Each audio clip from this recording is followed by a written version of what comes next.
Hi, how you going? Today I just want to talk about Lords of the Fallen and highlight some of the issues I have with the game. This video shouldn't be treated as a game review, and it's worth mentioning that I have finished one playthrough and have 80 or something hours of playtime. It's also worth mentioning that I'm still playing and streaming it, and most importantly, I'm still liking it. I like the way it looks, it's very beautiful. I like most of the enemies and bosses design-wise. I enjoy the lore. I like most of the combat mechanics and combat as a whole, despite it being a wee bit clunky. I really like how ranged weapons and spells work. I like the ammunition system, in my opinion it's really well done. Dual rail mechanics are fun to use most of the time, but the game has one huge problem that makes playing it so exhausting. My biggest gripe with Lords of the Fallen is enemy density. Maybe not the density itself, like not the amount of enemies, but rather enemy placement, Hexworks' approach to it, and this whole artificial difficulty thing. It's interesting how there are two types of opinions when it comes to the enemy situation. Some people it feels like stole my thoughts and wrote them pretty much verbatim as comments, and some have a direct opposite stance on the matter. I think both are valid opinions, but anyways, here's mine. Some people, including the devs, say that you need to know the area well and shouldn't rush forward if you don't want to get ganked. But with the amount of ambushes and obscured ranged enemies Lords of the Fallen constantly throws at you, it doesn't really matter if you rush forward or tread carefully. You will eventually get caught by a trash mob just because it was placed there with one sole purpose: to kill you by pushing you off the ledge or something. And then you'll have to go through the whole thing once again. It's called trial and error, which is a necessary component of every Souls-like game.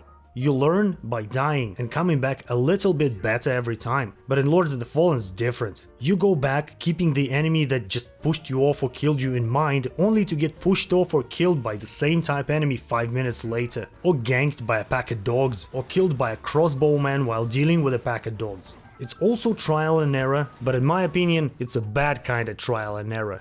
Here's an example. I'm currently at the Abbey of the Hallowed Sisters, a later game location.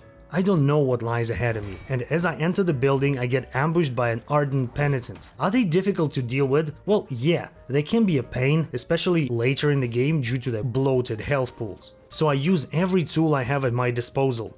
Poison arrows, fire and bleed statuses for DOTs, then I soulflay him and finish him. Then I proceed further down the hole to deal with a dog woman. I know these are always accompanied by dogs with armored heads, which make them much harder to kill when attacking head on. So I use my bow to poison her first, then lure out the dog and deal with it. Then I deal with the umbral parasite that shields the dog woman, then I kill the dog woman and proceed further through this nasty narrow corridor. In Umbral, on top of regular enemies, you also have to deal with Umbral enemies that endlessly spawn around you.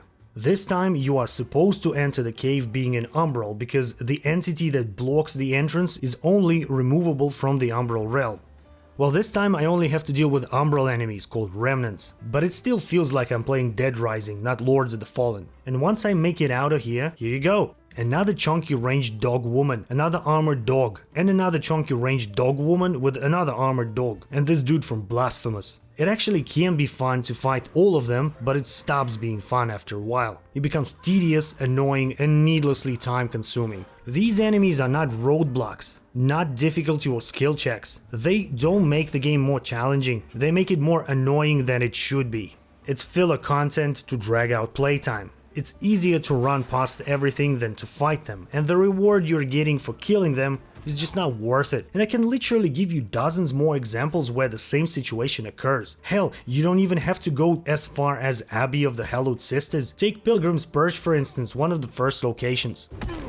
This Steam review perfectly captures my opinion on Hexworks' approach to enemies and enemy placement in the game. And if you want to read the whole thing, the link is in the description. I greatly dislike their approach to enemies that are not primary bosses. First, there are a lot of enemies. You have to check behind every corner and box in case there's yet another enemy ready to ambush you while you try to defeat several dogs. And you also get shot by some ranged dude up a ledge. I chose more than once to just run past them. Now, if you check the whole thing, you will see that at no point in the review OP said that the game was hard for them. And here's the developer's response. We are sorry to hear that you are struggling with the number of enemies residing in Mornstead. Advancing carefully and positioning yourself strategically on the battlefield is a crucial aspect of the combat experience. To avoid becoming overwhelmed by enemies, it's essential to advance cautiously, assess the enemy positions, and also watch out for potential traps and ambushes along the way. It's like calling your ISP because your internet is not working and them saying, make sure your router is plugged. It's either a generic response made by ChatGPT or the devs are completely oblivious and did not get the point. They basically told the OP to get good.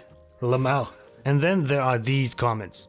So your main gripe is that there are too many enemies and you run past them instead. This isn't some rush through the world and ignore everything game. Your complaint boils down to this company didn't cater my demands and I want to speedrun all the time, and because I'm not good enough to crowd control, I will downvote.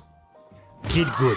This is a perfect example of I think you are wrong, that's why I will attack you and invalidate your opinion by questioning your gaming skills. And again, it's totally fine to disagree with me or the reviewer mentioned above. I also sincerely believe that there are people who genuinely enjoy this kind of content in video games, which is fine. It doesn't make other opinions less valid.